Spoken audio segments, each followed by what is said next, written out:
Saludos, señoras, señores, bienvenidos, como no, con cada día a un nuevo encuentro digital en la Cerca Comunicación, este grupo multimedia que se esmera en buscar y en ofrecerles contenidos de calidad y contenidos sobre todo que versan en torno a cuestiones que a ustedes les resultan interesantes, como pueda ser hoy el caso de intentar palpar el pulso a lo que es la situación social de este país, en lo que a lo laboral se refiere y sobre todo en lo que conlleva a todo esto que rodea de alguna manera lo que es el ámbito propiamente laboral y la cuestión de la seguridad social, las jubilaciones, las pensiones, todas estas cosas que seguramente a todos ustedes les preocupan mucho en este momento de incertidumbre. Hoy vamos a hablar de ello y lo vamos a hacer con un personaje de excepción.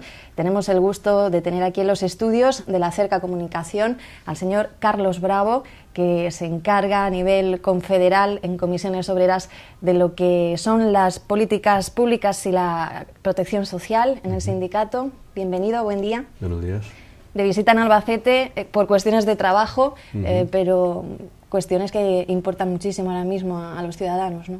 Pues sí, estamos aquí en Albacete para tener una asamblea de delegados y delegadas de comisiones obreras en la que vamos a abordar pues las cosas que están ocurriendo, ¿no? Lo que está ocurriendo en materia de seguridad social, lo que está ocurriendo en este país después de los datos de la última encuesta de población activa y las alternativas que el sindicato maneja para proponer y promover un gran compromiso de Estado, un gran pacto de Estado, un gran ejercicio de corresponsabilidad entre instituciones, partidos y agentes sociales para cambiar el rumbo de lo que está ocurriendo en el país, que es un proceso de destrucción masiva de empleo, de empobrecimiento generalizado de la población y que difícilmente nos va a sacar de esta situación. Hemos hecho esa oferta con poco éxito hasta ahora porque ni el gobierno no parece asumirla, la oposición dice sí estar dispuesta a ello, pero parece que hay más cruce de críticas que propuestas y bueno, seguiremos trabajando en esa idea, pero la idea hoy aquí es hablarlo con los representantes de comisiones obreras para que a su vez lo puedan llevar a los centros de trabajo, informar a la gente y discutir con la gente a la que representamos. Con los datos de paro que tenemos ahora mismo sobre la mesa y sobre todo las cifras tan negativas que arrojaba la última encuesta de población activa en relación al primer trimestre del año, ¿cómo afronta un sindicalista cada jornada nueva de trabajo? Bueno, la semana pasada estaba en Asturias haciendo algo parecido y me decía un compañero de allí que eran momentos duros para ejercer la labor de sindicalista pero al mismo tiempo es cierto, pero son momentos duros porque son momentos duros para el conjunto de la población a la que representamos, ¿no? Pero al mismo tiempo es un reto también. Nosotros nos caracterizamos por ser una organización que busca dar alternativas siempre a lo que está ocurriendo y que nos permite actuar además desde el ámbito más micro, más pegado al terreno, en la empresa, el problema de un convenio colectivo, de un salario impagado, de una dificultad en una empresa donde hay que hacer un acuerdo para facilitar que ésta reflote y mantener el empleo, hasta una negociación con el Gobierno de la Nación o en la Confederación Europea de Sindicatos con la Unión Europea sobre cuáles son las políticas macroeconómicas que nos deben llevar a salir de esta situación. Y la verdad es que yo no me quejo de este trabajo, me parece que es un trabajo duro en este momento, donde además hay un nivel de cuestionamiento injustificado y de ataques a las organizaciones sindicales, pero a mí me parece apasionante el poder trabajar, insisto, desde lo más pegado al terreno hasta las grandes líneas de política macroeconómica, porque ahí es donde nos jugamos los intereses de mucha gente. Después de esos últimos datos de la EPA, el Gobierno a nivel central pues ya admitía públicamente que va a tener que concluir la legislatura con un número de parados mayor que el que encontró cuando inició. Y después de esto, pues parece que el término de diálogo social ha vuelto a tomar fuerza, al menos en la voluntad de retomarlo. Parece que los agentes implicados en ese diálogo social están receptivos a ese proceso de incentivación de esa realidad que se había perdido tanto en los últimos años, pero luego que va a quedar de verdad después de todo esto, porque cada cierto tiempo parece que todos vuelven a tirar de lo que es el diálogo social, pero no termina de cuajar. Así es, pero me gustaría hacer dos precisiones. Primero, el Gobierno es verdad que a raíz de los datos de la EPA se ha rendido a la evidencia, pero hay que recordar que el Gobierno ha estado presentando un cuadro macroeconómico, es decir, qué va a pasar en este país, cuánto vamos a crecer, cuánto desempleo vamos a tener, que no avalaba a nadie, ni las instituciones internacionales, desde luego nosotros no lo avalábamos, nuestro gabinete económico hacía unas previsiones completamente distintas, y los datos de la EPA, que son terribles, han permitido que el gobierno finalmente reconozca lo que era obvio para todo el mundo. Y segunda precisión, nosotros hemos hecho una oferta de pacto de Estado, pero no es la primera vez que la hacemos. Nosotros hemos hecho una propuesta en mayo del año 2009, hemos hecho una propuesta en 2010, hemos firmado un acuerdo a principios del 2011, hemos firmado un acuerdo al principio del 2012 que fue, después de perseguirlo el gobierno, fue corregido de manera intensa con una reforma laboral un mes más tarde, porque fue incapaz de mantener una posición que había estado estimulando hasta un mes antes, y la hemos vuelto a reiterar ahora. Por tanto, desde luego, en nuestro caso no es una novedad que expliquemos a la gente que sabemos que una crisis como esta afecta al conjunto de la población y exijamos, que es lo que estamos haciendo, que el esfuerzo para afrontarla sea equilibrado.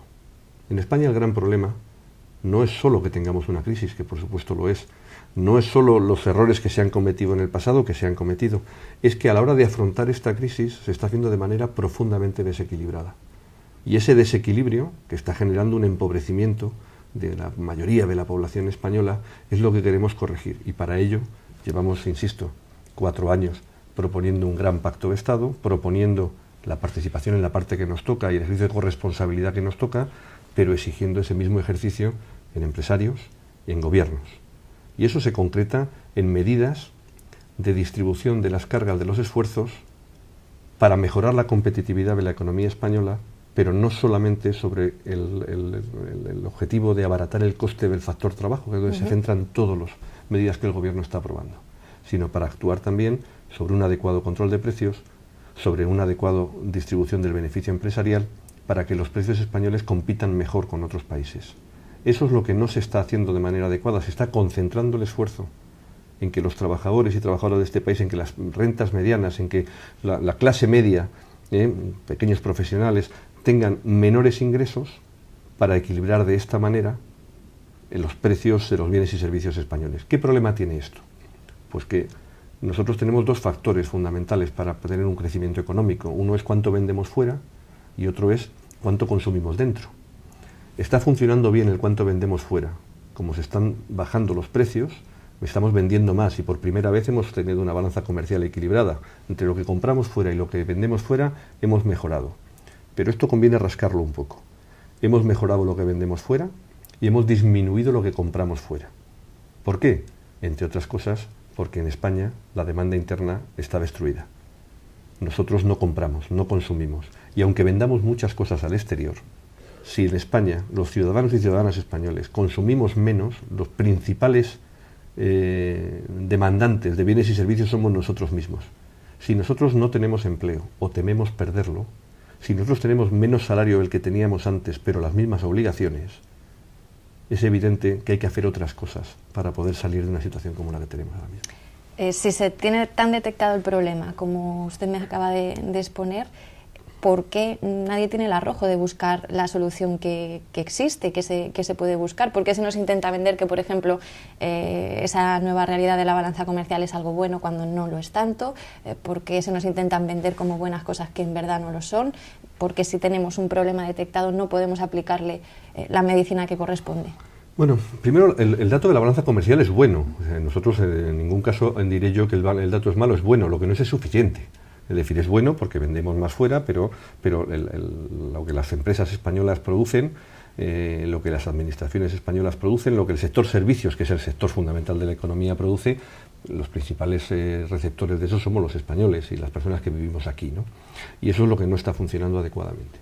Tenemos detectada la cuestión, hace falta reactivar la actividad económica, pero es verdad que tenemos un problema de déficit público. ¿Por qué? Porque se han caído nuestros ingresos fiscales. Y porque el gasto público que tenemos es inferior también, pero tenemos un déficit importante que hay que controlar.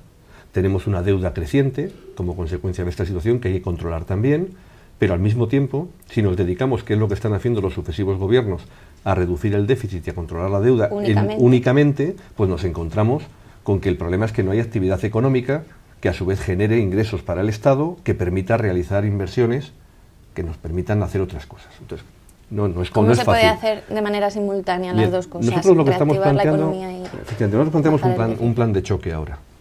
Yo le daré 2 o 3 datos para dibujar la situación y para que entendamos lo que se puede hacer y lo que no. España tiene una legislación fiscal comparable a la del resto de los países comunitarios y, sin embargo, ingresamos cada año, el Estado español, me da igual que hablemos de comunidades autónomas, administración local o Estado, ingresamos cada año casi 10 puntos menos, 9 puntos y pico menos de ingresos del Estado en relación con el Producto Interior Bruto, con una legislación fiscal comparable. ¿Esto en términos económicos cuánto es?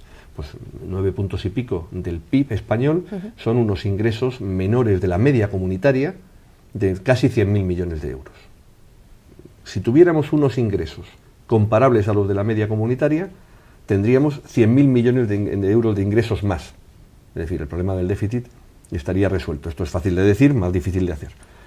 Claro, el gasto público español se está disminuyendo, el gasto público español. Pero es que el gasto público español es 6,5 puntos menos que la media comunitaria, unos 70.000 millones de euros menos en términos proporcionales de lo que debería ser. Por tanto, ahí tenemos una vía de actuación. ¿Por qué se producen estas cosas? Bueno, pues porque en España tenemos un problema no de legislación fiscal, donde hay cosas que hacer, Tenemos un problema de cumplimiento normativo muy intenso, con grandes bolsas de fraude y de economía sumergida. ¿Y de qué hacer aflorar? Tanto en las grandes empresas, no es de recibo que el impuesto de sociedades, el tipo medio efectivo que pagan las empresas españolas, sea un tipo efectivo menor del tipo medio que paga una renta de un trabajador o una trabajadora mediana. O sea, estamos hablando de que hay empresas españolas, grandes empresas españolas multinacionales, que nos anuncian que han pagado un tipo efectivo del 7%. Es que el 7% no lo paga ni una persona que gana 15 o 18.000 euros. Paga más de un 7% de impuestos. Por tanto, ahí tenemos un problema. Tenemos grandes bolsas de fraude. Y por tanto, ahí hay que actuar. La Unión Europea se está moviendo ya en esta dirección. Hoy precisamente Bruselas está intentando buscar una solución a esto. Porque hay que extraer esas grandes bolsas de fraude. Estamos hablando de facturas falsas, estamos hablando de fraude en el IVA, estamos hablando, por tanto, de esa economía sumergida, que es una economía sumergida que no beneficia ni a empresarios ni a trabajadores y que además no contribuye al sostenimiento del conjunto del país. Nosotros lo que decimos es que hay que hacer un esfuerzo inmediato para aumentar los ingresos del Estado en al menos 1,5 puntos. Fíjate el diferencial que estábamos hablando, 1,5 puntos. 1,5 puntos son unos 15.000 millones, algo más. Con eso tenemos una capacidad de actuación importante. Llevamos diciendo 4 años que los plazos para cumplir con los periodos de cumplimiento del déficit y de deuda son imposibles de cumplir. Ya lo han aceptado. Ya van a 2 años más. Eso da un cierto margen de actuación. Ahora lo que tenemos que hacer es un cambio de política. Si tenemos más tiempo, tenemos necesidad de aumentar la recaudación. ¿Y qué hacemos con ese dinero? Generar actividad económica. ¿Pero qué actividad económica? No podemos volver a planes de inversión sin orientación de ningún tipo. Eso no sirve. Necesitamos prepararnos para que esto no vuelva a ocurrir. ¿Por qué nos ha ocurrido lo que nos ha ocurrido? Porque tenemos un tejido productivo, la gente que trabaja en este país, tenemos unas características, son sectores de baja cualificación, intensivos en mano de obra, es decir, que emplean a mucha gente y cuando hay crisis la echan. Porque claro, si hay baja cualificación, pues es más fácil echar a alguien que cuando tenga que contratar ya buscaré a otro, que sin embargo tengo trabajadores cualificados. Oiga, nadie se quiere desprender de trabajadores cualificados. Tenemos por tanto que actuar en formación, la LOMCE no es el mejor modelo para hacer eso, pero tenemos también que hacer inversiones en infraestructuras que generan empleo, que permiten dar salida a la bolsa de desempleo en la construcción, pero que al mismo tiempo sirvan para preparar este país para el futuro. ¿De qué hablamos? Transporte ferroviario, de mercancías, la doble vía del transporte ferroviario de mercancías, tratamiento de aguas, tratamiento de residuos urbanos, es deplorable las situaciones de tratamiento de residuos y de aguas en las poblaciones. Estamos hablando de la brecha digital, de tendidos de fibra óptica, estamos hablando de ese tipo de cosas, entre otras. Que son también construcción, pero otro tipo de construcción a la que veníamos estando rehabilitación urbana, efectivamente, no tanto hacer más carreteras, que tenemos una red de carreteras que hay que mantener, pero que tenemos una red razonablemente consistente. Se trata de eso, de generar ese empleo para que al mismo tiempo transmitamos confianza y esa confianza active el consumo en España. Claro, tenemos un segundo problema, y es que nuestra crisis es una crisis de alto endeudamiento privado. Y por tanto, cuando se dice que la gente tiene temor y además está intentando reducir la carga de su deuda. Hay que activar el crédito. Y ahí tenemos un problema muy importante, de 2 tipos con el crédito. Primero, porque las entidades financieras tienen cortado el grifo de crédito a las empresas. por un problema de estimación de riesgos. Pero claro, es que tener cortado el grifo de crédito a las empresas, a las pequeñas empresas, significa destruir muchísimo empleo y muchísimo tejido. Le daré un dato. El saldo del crédito, en lo que llamamos al circulante, es decir, al dinero cotidiano de una empresa, a través de una cuenta de crédito, de un pequeño préstamo que sirve para poder mantener la empresa viva mientras te pagan las personas a las que provees de servicios, que te pagan con un decalaje de tiempo. Ese saldo en España antes de la crisis era de 100.000 millones de euros. O sea, los bancos españoles le daban a las empresas españolas 100.000 millones de euros para esa financiación del día a día. Ese saldo ha caído en la crisis a 37.000 millones. Claro, cuando 2/3 del crédito que mantenía viva la actividad cotidiana de la empresa ha desaparecido, detrás de eso hay cierre de miles de empresas y cierre de miles de puestos de trabajo y destrucción de miles de puestos de trabajo. Eso hay que activarlo. ¿Y cómo se activa eso? Bueno, pues entre otras cosas, con el esfuerzo económico que está haciendo el Estado español para sanear el sector financiero y ha tenido que nacionalizar grandes entidades, parece lógico que esas grandes entidades reactiven el crédito de alguna manera. Un crédito solvente, un crédito a proyectos empresariales, bien medido el riesgo, pero es que ese crédito es fundamental. El sector financiero español está muy acostumbrado a dar crédito contra garantías reales. ¿Esto qué es? Contra garantías físicas, un suelo, una casa, un inmueble, un depósito. El sector financiero, el sector del crédito, tiene que dar crédito analizando bien un proyecto empresarial y sabiendo que financia un proyecto empresarial que puede salir mal, pero si tú analizas bien el riesgo empresarial, ese proyecto puede ir adelante y detrás de ese proyecto empresarial hay empleo, hay personas. Bueno, esas son las orientaciones que necesitamos. Si estamos centrados solo en reducir déficit y deuda, que hay que reducirlos, un país no puede estar permanentemente gastando más de lo que ingresa. Hay que reducirlos, pero hay que reducirlos de manera acompasada con una política de crecimiento, porque eso nos permite reducir el déficit y la deuda de mejor manera.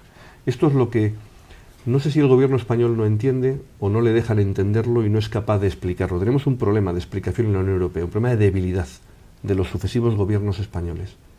Y nosotros lo que le hemos ofrecido, y la declaración que firmamos en Moncloa la semana pasada con el gobierno, lo que hemos ofrecido es una gran actuación conjunta de todos los agentes españoles, gobierno, oposición, empresarios y sindicatos, cada uno en sus canales en Europa también, nosotros a través de la Confederación Europea de Sindicatos. En este momento el presidente de la CES es nuestro secretario general y por tanto algo pesamos en este momento allí, los empresarios a través de los empresarios, el Partido Socialista a través del Grupo Socialista Europeo, el Partido Popular también.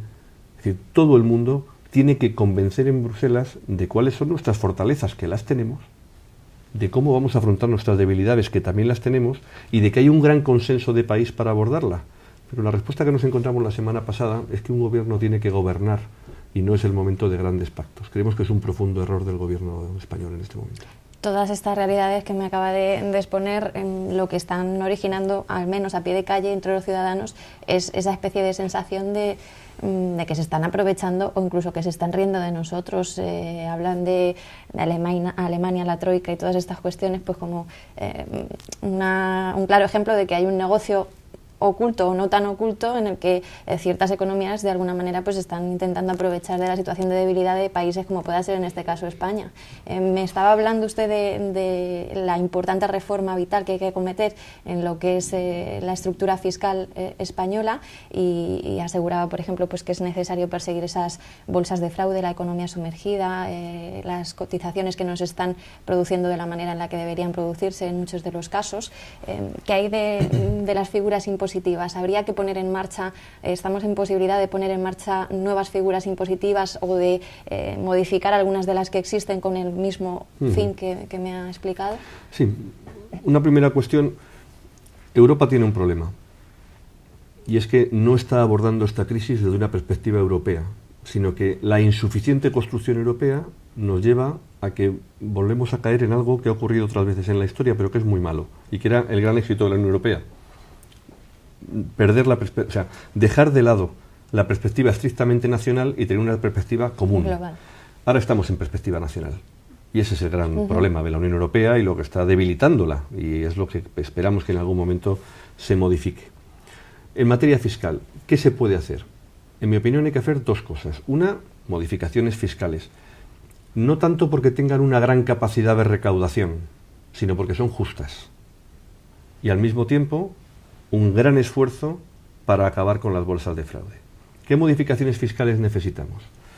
Pues necesitamos un impuesto sobre grandes fortunas, necesitamos recuperar el impuesto de patrimonio, necesitamos reactivar el impuesto de sucesiones y donaciones, necesitamos modificar la regulación de las SICAPs, estas empresas que los grandes patrimonios utilizan para tener unas menores obligaciones fiscales o diferirlas en el tiempo, eso hay que modificarlo también.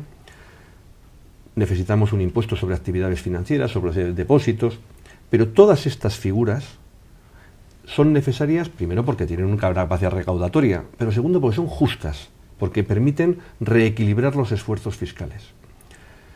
Pero eso no nos debe de hacer ignorar una realidad, y es que las tres figuras fiscales con capacidad recaudatoria son el impuesto de la renta de las personas físicas, el impuesto de sociedades y el impuesto sobre el valor añadido.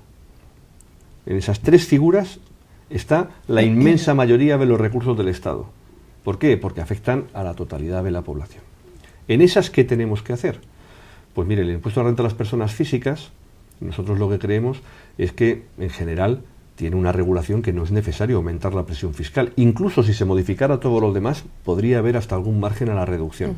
Pero dentro de ella tenemos que actuar sobre algún sistema que no funciona bien, como es el sistema de módulos, y que permite que alguna gente que tienen empresarios, pequeños autónomos, que no les va bien, van muy apretados, tienen una carga fiscal mayor de la que deberían, y otros que les va bien la vida, tienen una carga fiscal menor. ¿Por qué? Porque no van a la estimación directa, a lo que verdaderamente ganan, sino a unos datos objetivos.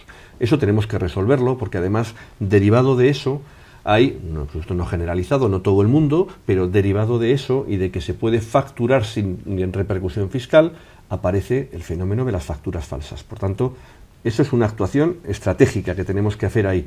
No hay que subir la presión fiscal en IRPF, hay margen para la bajada cuando se haya hecho todo lo demás. En sociedades, en el impuesto de sociedades, hay que regularizar y acabar con las múltiples bonificaciones, reducciones que permiten que con un tipo del 30% para las grandes empresas o del 25% para las medianas y pequeñas, deberían pagar el 30 o el 25, no, pagan el 10, el 12, el 13, porque hay un montón de bonificaciones ahí. Bueno, pues eso hay que ordenarlo. Las grandes empresas, a esto le suman una gran capacidad de planificación internacional, como están en varios países, pueden intentar elegir de alguna manera dónde tributan y eligen el país con menor carga fiscal. Bueno, eso hay que regularizarlo también, y eso tiene un impacto muy importante. El impuesto a la renta de las personas físicas durante la crisis viene recaudando más o menos lo mismo. El impuesto de sociedades ha pasado de recaudar más de 40.000 millones a menos de 20.000. Entonces, claro, esto se nota mucho. Y luego el IVA. Claro, el IVA es la tercera. Pero el IVA, sinceramente, ya está bastante alto, y además el IVA es profundamente regresivo en la justicia fiscal, porque lo pagan mucho más quien tiene menos renta disponible y dedican más parte de su renta a pagar ese impuesto. Por tanto, parece lógico que ahí no se siga presionando. ¿Entiende la guerra abierta que el IVA está provocando, por ejemplo, en el seno del Partido Popular entre los mismos dirigentes? Bueno, es que es una guerra bastante normal, porque al final es una guerra que tiene que ver también con sectores de actividad que ven como la cultura, en fin, hay un montón de sectores que una subida del IVA son muy sensibles a ello, porque además se sube el IVA y se le pide a los empresarios que no lo repercutan en precio, y por tanto que absorban eso contra el beneficio empresarial para que no tengamos más inflación. Pero eso no ocurre, las subidas de IVA van a precio, y nos encontramos entonces con una tormenta perfecta. Los trabajadores tienen menos salario, o pierden el empleo, menos rentas del trabajo. Los empresarios no reducen, los que se mantienen, los que no tienen que cerrar, no reducen el reparto del dividendo. No digo el beneficio, digo que del beneficio que obtienen la distribución, retribuyen hasta el 75% a los accionistas en las grandes empresas en alguno de los años de la crisis. Y el gobierno no actúa sobre un adecuado control de precios en los precios públicos. Tasas, precios del transporte, precios de la energía, es decir, precios básicos para la gente. Si no tenemos un adecuado control de precios, si el beneficio empresarial no aporta lo que debe aportar, como firmamos hace año y medio y no se ha cumplido, y los trabajadores tienen una menor renta, Pues claro, ese es el peor escenario, el que hemos tenido hasta ahora. Bajada de salarios e inflación. Ahora la inflación se está controlando, está bajando. ¿Pero por qué está bajando? Porque no hay actividad. Con lo cual no baja por una buena noticia, baja por una mala noticia, porque no compramos. Y es de ese núcleo del que tenemos que salir. Vamos a cambiar ya de asunto y nos centramos en seguridad social. ¿Está realmente amenazado el sistema de seguridad social en nuestro país, como algunos quieren hacernos creer? Vamos a ver, el sistema de seguridad social es un sistema sostenible, potente y de una calidad muy alta, insisto, en comparación con los países europeos. Europa es donde hay sistemas de seguridad social más potentes en todo el mundo. En 15 días va a discutir la Conferencia Internacional de la OIT, la Organización Internacional del Trabajo, va a discutir sobre protección social. Y ayer me reunía con personas que van a participar en esa conferencia y me decían, claro, es que hay un debate eurocéntrico, porque en el resto del mundo no hay sistemas de protección social como los europeos. O sea, Europa es donde hay más protección social, los modelos sociales europeos. España compara muy bien con el resto, entre otras cosas porque hay un nivel de compromiso sobre el sistema de seguridad social potentísimo desde el año 95. El Pacto de Toledo, 4 acuerdos de diálogo social, Comisiones Obreras tiene a gala haber firmado los 4, algunos más duros, otros menos duros, pero la seguridad social se financia desde el factor trabajo. Son salarios de los trabajadores dedicados a financiar la seguridad social. Y las pensiones las cobran pues todo el mundo, fundamentalmente trabajadores y trabajadoras, que es su renta principal. Nosotros venimos gobernando ese sistema de acuerdo con empresarios que lo financian también y con los gobiernos, porque es una política de gran importancia para el conjunto de los ciudadanos, y venimos haciéndolo de manera muy equilibrada. Si seguimos haciendo eso, el sistema tiene futuro y es sostenible. Ahora, el sistema tiene que abordar 2 retos. Uno, actual, que no debería existir, pero que existe, que es el problema de un 27% de tasa de desempleo. Si lo financiamos desde el trabajo y una de cada 4 personas no trabaja, significa que un sistema que hoy, en una situación económica normal, no especialmente boyante, normal, debería tener superávit. La estructura demográfica en España hoy daría que tendríamos que estar en superávit en seguridad social. Si tuviéramos una tasa de desempleo del 8, del 10, del 12%, estaríamos en superávit. Pero estamos en déficit porque, claro, la parte de los cotizantes ha caído. El gasto es un gasto creciente y lo va a ser hasta mediados de siglo. Y lo conocemos también, que es el segundo reto que tiene el sistema, el reto demográfico. Pero es un reto que no es eterno, como nos intentan hacer creer. Es un reto que llega hasta 2050, 2050 y tantos. ¿Qué reto es ese? Pues mire, que hoy pagamos 8.100.000 pensiones y que vamos a pagar más de 15 millones en 2040. Y esto no es algo que ya veremos si ocurre o no. Esto va a ocurrir porque las personas que vamos a cobrar esas pensiones ya vivimos aquí, nos podemos contar una a una. Y como somos la generación que nacimos desde finales de los 50 a finales de los 70, pues eso vamos a ser 15 millones y pico en 2040, 2040 y tantos. Ese es un reto que hay que asumir. ¿Quién financia esas pensiones? Las generaciones siguientes, que son menos numerosas, son nuestros hijos. Son menos numerosos. Por eso venimos haciendo cosas con el sistema de pensiones para poder atender esas pensiones y al mismo tiempo mantener un sistema justo. ¿Qué significa esto? Varias cosas. La primera, que cuando esa generación haya desaparecido y los que lleguen a la jubilación sean pues nuestros hijos, el número de pensiones a pagar en este país se equilibrará de manera automática, porque nuestros hijos son muchos menos. Por tanto, esto no es una ecuación creciente siempre. Y tenemos que abordar un problema de 20 o 25 años. ¿Cómo se aborda? Como venimos haciéndolo, más contributividad, más relación entre lo que uno contribuye y lo que uno recibe. 2, menos planificación personal. Hay que acabar con un sistema que en España es legal y que permite que entre 3 y 4 millones de personas puedan elegir cotizar por lo mínimo para luego recibir una pensión mínima, también una escasa protección, pero no contribuir al conjunto del sistema. Hay que mejorar su protección social aumentando su cotización y por tanto tenemos que actuar ahí. Y hay que acudir a fuentes de financiación adicionales coyunturales. Es decir, en los años centrales de este reto demográfico necesitamos financiación adicional que tiene que venir del Estado, de los presupuestos, pero es muy importante de dónde se financia. No es igual que se suba el IVA para pagar pensiones unos años concretos, porque nosotros defendemos que el sistema se financie desde las cotizaciones sociales, que es lo que le hace más sostenible. No dejarlo al albur de la oportunidad o del criterio de quien gobierna en cada momento, sino que el que gobierne, sea quien sea, tenga algo que se autofinancia fundamentalmente. Pero cuando hace falta, financiación adicional. Y ahí hay un gran debate. Insisto, no es lo mismo subir el IVA para pagar pensiones, lo que significa que la gente de menores rentas soporta más, a incorporar una financiación en todas las figuras fiscales proporcional para asumir esas puntas. Eso es lo que necesitamos hacer. ¿Qué ocurre? Que el Pacto de Toledo está siendo utilizado o no utilizado en toda su intensidad en los últimos años. Fue un error que cometió el gobierno anterior y es un error que está cometiendo este. Acaba de aprobar una reforma de acceso a la jubilación anticipada en las diferentes modalidades que hay, que en algunas cosas tiene errores profundos. Se anuncia ahora un debate sobre el factor de sostenibilidad, que era algo que habíamos pactado para el 2027.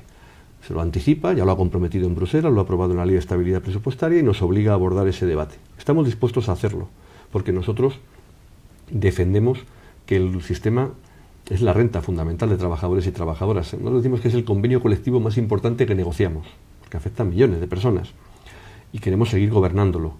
Pero el gobierno conviene que concierte con la oposición y con los agentes sociales este asunto. Tenemos dos problemas. Uno, el Partido Popular fue irresponsable en la reforma del 2011. Debió apoyarla, pudo apoyarla, y no lo hizo porque consideró que eso podía desgastar al gobierno del Partido Socialista. En este momento existe un riesgo de que las tornas se inviertan y que la oposición le devuelva al Partido Popular lo que éste hizo. Se equivocará el Partido Socialista si hace eso. Nosotros estamos pidiéndole al Partido Socialista, como le pedimos al Partido Popular, a quien tuvimos informado de todo el proceso de negociación, que participe del consenso, porque el sistema de pensiones es demasiado importante para nuestro país. Y no solo para los pensionistas, que es muy importante precisar esto. Un país que tiene hoy un 19% de población pensionista y que va a tener en 2040 un 33% de población pensionista, su economía depende mucho del nivel de renta de esos pensionistas. Si los pensionistas tienen un nivel de renta inadecuado, su capacidad de consumo, y los pensionistas se gastan toda la pensión, su capacidad de consumo será menor. Y si su capacidad de consumo es menor en un 20% casi de la población hoy, en un tercio dentro de 30 años, la economía se resiente también. Por tanto, de cómo mantengamos el sistema de pensiones depende también la demanda interna y la oferta de bienes y servicios en España. ¿Cuáles han sido los aspectos más lesivos que ha originado la reforma unilateral que se produjo sobre los últimos acuerdos que se alcanzaron en materia de pensiones y jubilación? Sí, pues yo destacaría, son muchos apartados los que toca, destacaría un par de ellos, pero quiero enfatizar uno. Se dificulta el acceso a la jubilación anticipada y además poco menos que se criminaliza la jubilación anticipada. Se viene a decir que es una especie de ventaja que la gente tiene, se dan datos. Se dice, no, es que un jubilado anticipado, la pensión media que se lleva son mayor que la de un jubilado a los 65 años. Dice, vamos a ver, la gente que anticipa la jubilación tiene salarios más altos y renuncia a una parte de la pensión. Pero lo que hay que ver no es quiénes son los que acceden, que es importante, sin duda, sino cuál es el efecto de esa jubilación anticipada. En España hay dos figuras de jubilación anticipada. Uno pierde involuntariamente el empleo, lo despiden, cierra la empresa, se muere el empresario, se jubila, lo echan. Y entonces puede acceder a la jubilación anticipada a partir de 61 años, reduciendo su pensión. Esa reducción de su pensión, con diferentes porcentajes, significa que va a cobrar la pensión más años, pero una pensión más baja. Bueno, pues los años que amplía el cobro de la pensión se compensan por el descenso. Al final de la vida de esa persona, considerando que va a vivir la media, la Seguridad Social paga menos con una jubilación anticipada que con una jubilación a la edad ordinaria. Por tanto, no cuesta más dinero al sistema. Dificultar la jubilación anticipada por pérdida involuntaria de empleo o dificultarla la voluntaria a partir de 63 años, cuando no son más caras para la Seguridad Social, es aplicar una lógica de mal gestor. Es decir, mire, no me importa que estas pensiones sean más caras al final, pero yo voy a abaratar mi coste ahora, no dejándoles entrar o dificultándoles la entrada. ¿Con eso qué hago? Desplazo gasto a futuro, un gasto mayor, y cuando más falta me va a hacer, porque hay más pensionistas. Esto es un disparate del gobierno. y lo ha hecho en esta reforma. Es verdad que ha levantado el pie sobre lo que anunció en noviembre. En noviembre anunció una reforma mucho más dura. Y aquí, al final, ha levantado un poco el pie, pero la ha endurecido. Ha permitido compatibilizar el trabajo y la pensión, lo cual es un debate que se puede tener, pero no parece el momento más oportuno. Oiga, una persona que en España no se podía cobrar una pensión y estar trabajando. Ahora se puede. Se reduce la pensión al 50% y se puede trabajar en cualquier sitio, si le interesa al jubilado. ¿Qué pasa con esto? Pues que el gobierno incorpora esa medida cuando este país tiene 6.200.000 personas en desempleo. Y altísimas tasas de paro juvenil. Claro, bueno, 57% de desempleo de menores de 25 años. A mí en desempleo juvenil me preocupa muchísimo ese colectivo, pero me preocupa mucho también otro, que no siempre ponemos en el foco, pero que es muy importante, que es las personas jóvenes aún que abandonaron la escuela porque se le daba trabajo en la construcción con unos salarios estupendísimos, que han formado familias, que han adquirido compromisos personales, tienen hipotecas, tienen casas, que están sin empleo y sin cualificación porque abandonaron la escuela. Y que eso supera con mucho el 1.000.000 de personas. Ese es un colectivo muy, muy preocupante. No lo es menos los menores de 25 años en ese 57%, que es un disparate, que en la Comunidad Autónoma de Castilla-La Mancha creo que es un 63%. Eso es un disparate. Pero es verdad que los menores de 25 años tienen una red familiar en buena medida que todavía, pero el que se ha marchado de su casa, tiene un hijo, tiene una hipoteca, no tiene cualificación y no tiene empleo, eso es un drama que tenemos que resolver, y estamos intentando la vía de la formación dual, la vía de inserción en las empresas con cualificación profesional, pero es un problema real. Pero volviendo a las pensiones, me gustaría que viéramos la lógica de las reformas del gobierno. El gobierno aprobó en febrero del año pasado una reforma laboral, que lo que hace es reducir la capacidad de la negociación colectiva, la capacidad de llegar a acuerdos entre empresarios y trabajadores, porque aumenta el poder de dirección empresarial. Permite modificar sustancialmente las condiciones de trabajo a las empresas, es decir, por razones justificadas, permite que la empresa unilateralmente pueda actuar sobre el salario, la jornada, las condiciones de trabajo de la gente. No exige autorización administrativa en los expedientes de regulación de empleo. Por tanto, la empresa en última instancia, después de un proceso de negociación de buena fe, toma la decisión de extinguir relaciones laborales. Facilita las causas del despido y lo abarata. Básicamente eso es lo que hace. Por tanto, un resultado clarísimo. Permite o refuerza la posibilidad de devaluar el coste del factor trabajo, de bajarlo. Menos salarios para la gente. En julio, aprueba una reforma de las prestaciones por desempleo y de los subsidios por desempleo que reduce la protección social de la gente que ha perdido el empleo. Y ahora dificulta el acceso a la jubilación anticipada. Claro, la lógica es perversa, porque es la lógica de siempre está actuando sobre el coste del factor trabajo, lo que hablábamos al principio, esa situación desequilibrada. Si a ello le sumamos que el gobierno acaba de aprobar, en esta reforma de las pensiones, ha aprobado otra reforma muy importante, y es que ha dicho, los expedientes de regulación de empleo en empresas en beneficios tenían que pagarle al Estado, lo aprobó el gobierno anterior, el coste de las prestaciones por desempleo. Una empresa en beneficios que hacía un ERE, con causas que le permite la ley, que no se endurecen, esas se permiten y se facilitan. Pero esa empresa, si tiene beneficios, le obligan a compensar al Estado por el desempleo que cobran los trabajadores expulsados. Ahora, este gobierno dice, no, doble condición. Además de que tengan beneficios, que despidan una proporción de personas mayores de 50 años superior a la que tienen sobre la plantilla. Una empresa de 1.000 trabajadores quiere despedir a 200 y tiene 100 trabajadores mayores de 50 años. Pues lo que le está diciendo ahora la ley es, ojo, no concentre usted los 200, no coja los 100 de 50 para ir a una prejubilación. No, porque entonces va a tener que pagar al Estado. Pero si usted distribuye los despidos entre todas las edades y por tanto despide a gente más joven, entonces no tiene que pagar al Estado aunque tenga beneficios. Claro, ¿dónde va esto? Mantengo a la gente de más de 50 en plantilla, pero obligo a que las medidas de reducción de plantilla se haga con gente más joven, que va al paro con menor red de protección social y por tanto que tiene que aceptar el trabajo que haya, al precio que haya y en las condiciones que haya. Todo tiene la misma lógica. Y es una lógica de hacer que el factor trabajo asuma las consecuencias de la crisis insisto, de manera muy desequilibrada. Por eso nosotros, que representamos fundamentalmente al factor trabajo, denunciamos constantemente esta situación y exigimos un mayor equilibrio en el reparto de las cargas. ¿Qué hay del colectivo autónomo? ¿Se puede encontrar algún tipo de solución al agravio comparativo que ellos sienten en relación, por ejemplo, a todo lo que concierne a las jubilaciones con el RETA frente al régimen general? ¿O cómo lo contempláis desde Comisiones Obreras? Pues con mucho interés, porque es un colectivo muy importante, porque genera empleo, pero que al mismo tiempo, y en esto coincidimos con todas las organizaciones representativas de autónomos, que están en una evolución, yo creo que muy razonable, en que hay que hacer varias cosas. Hay que facilitar el trabajo autónomo, hay que facilitar lo que llaman el emprendimiento, pero hay que facilitarlo desde una cultura de cumplimiento normativo.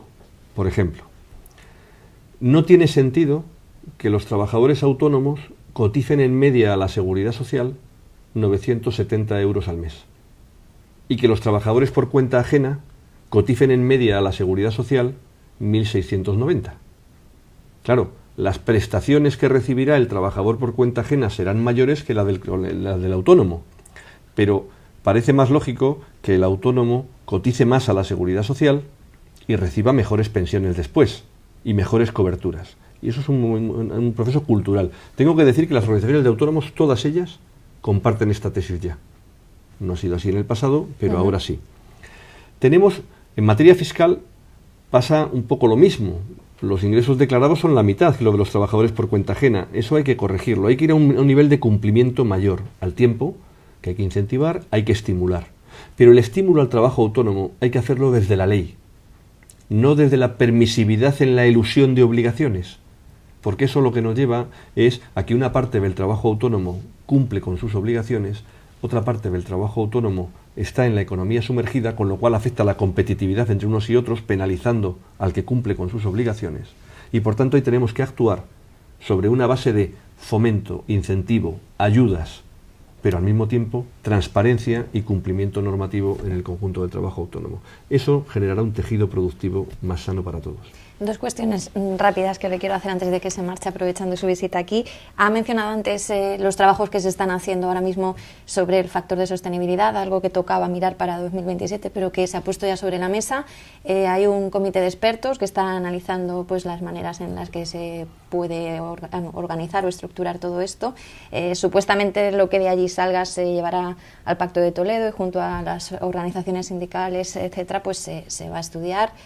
Al fin y al cabo, pues será el Gobierno el que ya ha dicho que tendrá la última palabra, pero sí se ha filtrado de alguna manera que los caminos sobre ese texto pueden versar en algunos de sus puntos, por ejemplo, en el hecho de que la revalorización de las pensiones ya no pase por la subida o no del IPC, sino que tenga en cuenta la situación general de las cuentas de la Seguridad Social y que esto, pues en situaciones complicadas económicamente, en tiempos de crisis, pues claramente supondría una bajada de las propias pensiones. En este sentido, ¿cómo podríamos valorar esa medida si finalmente versara por ese camino? Pues yo prefiero esperar a que tengamos el informe. Dicen que va a estar la semana que viene, no estoy seguro de ello, pero si es así, lo veremos. Puedo hacer algún comentario sobre la idea, por no eludir la pregunta, pero no sería prudente analizar sobre lo que son filtraciones de personas que están en ese comité y que sabrán por qué están filtrando y qué es lo que están filtrando, pero que... Un poco estarán palpando la... Bueno, pues me imagino que quien esté más cómodo filtrará menos o más, depende, y quien esté menos cómodo al revés, pero en fin. ¿A mí qué me parece? La fórmula de revalorización de pensiones está en la Constitución, definida la obligación de que hay que actualizarlas. Desde el año 95-96, en el Pacto de Toledo, se acordó la revalorización automática de las pensiones. Y la fórmula elegida fue la revalorización con el IPC. Y esto es importante. ¿Es una fórmula única? No, se pueden construir otras. Pero una fórmula vinculada al crecimiento de la economía hay que saber qué efectos tiene. Y los efectos son que si se vincula a la evolución de los pensionistas, como se filtra, o se vincula a la evolución del Producto Interior Bruto, o se vincula a cualquier otra cosa, los años de bonanza económica, las pensiones podrían subir por encima del IPC, y los años de crisis económica, las pensiones subirían por debajo del IPC. Claro, cuál sea la fórmula es determinante para saber si eso es mejor, peor o no. Pero no solamente eso, a mí lo que me parece más importante de esta comisión de expertos, siendo eso mucho, como el factor de corrección por la esperanza de vida, lo que me parece más importante es que esta comisión de expertos lo que tiene que hacer es decirnos marcos de actuación, pero no debe predeterminar una salida única, sino que debe dejar que desde la política y desde el diálogo social se definan cuáles son esas salidas, porque ese es el gran activo del modelo de pensiones español, el gran consenso que ha habido en torno a las reformas de pensiones, desconocido en el resto de Europa, salvo Suecia y alguna excepción más. Ese es el valor que tenemos que activar, porque hemos ejercido mucha responsabilidad al respecto. Si esta comisión de expertos tiene un dictamen por mayoría, que acota y cierra que solo hay que ajustar el gasto en pensiones, habrá hecho un mal servicio. Si tiene un dictamen por unanimidad, sabiendo con que hay una mayoría de expertos ahí, vinculados, digamos, a posiciones más, no sé si conservadoras, ¿no?, pero más proclives al ajuste del gasto en pensiones, y otros menos, si hay un acuerdo por unanimidad, será señal de que esas conclusiones son lo suficientemente abiertas para que el Pacto de Toledo y el diálogo social puedan elegir qué niveles de protección queremos, qué niveles de transferencia intergeneracional hacemos y cuáles son la definición de la parte más importante de nuestro sistema de protección social en España. ¿Tienen que alegrarnos los 5.000 empleos para jóvenes cualificados de Alemania que ha prometido Sabañez? Hombre, tienen que alegrarnos porque son opciones, pero muy brevemente, dos datos que son muy importantes. Lo que me alegrarían es que esos puestos de trabajo estuvieran aquí. Alemania tiene un problema demográfico más próximo que el nuestro y tiene una población más envejecida y una evolución demográfica que hace que vaya a perder más población en edad activa que España en términos relativos o que el resto de Europa. Es el país que tiene peor ecuación ahí. Claro, esto explica el gran interés alemán por importar jóvenes formados, porque no solamente importa jóvenes formados, sino que le reequilibra la población. Y esto es lógico, en lógica nacional. Pero a nosotros nos gustaría que hubiera una lógica europea. Y por tanto, que supiéramos que Alemania es una parte importantísima de Europa, y España también, y Francia también, y Italia también, y Grecia, y Portugal, y que tengamos una visión global, como la que debemos tener en España con el conjunto de comunidades autónomas y provincias, deberíamos tener en el conjunto de la Unión Europea. Don Carlos Bravo, veremos a ver en qué termina todo esto. Muchísimas gracias por acompañarnos y buen día en la ciudad de Albacete. Muchas gracias. Carlos Bravo, como saben, es secretario confederal de Protección Social y Políticas Públicas del Sindicato Comisiones Obreras. Ha sido nuestro protagonista en estos encuentros digitales. Junto a él hemos palpado la situación general de todo lo relativo al estado de trabajo, a la situación laboral de este país, a lo que se deriva de ella, a lo que relaciones laborales, pensiones, etcétera, sistema de la seguridad social se refiere. Espero que haya sido de su interés y espero, como no, que sigan ahí a través de lacerca.com contrastando contenidos y siguiendo lo que da de sí la información. Hasta luego.